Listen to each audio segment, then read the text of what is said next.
How to add pages in Microsoft Whiteboard.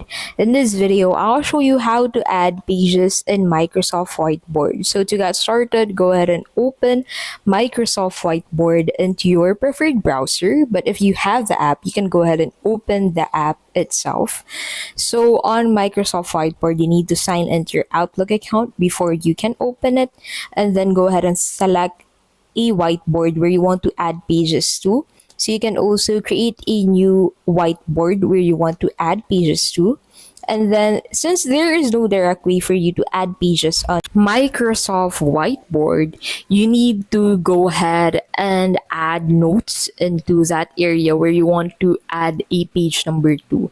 So go ahead and create a note at the top left of that specific template, or you want to add a page number to, which you want to create as a page, and then go ahead and use this pen icon above the specific note to be able to enter the page number into your template. So you can also add this page numbers at the bottom right of the template. So this will serve as page numbers and will create the illusion of pages for your whiteboard.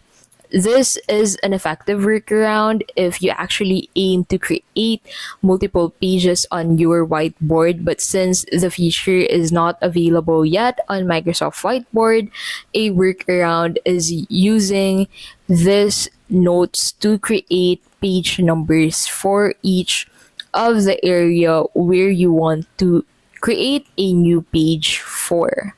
And that is how you can basically add pages in Microsoft Whiteboard.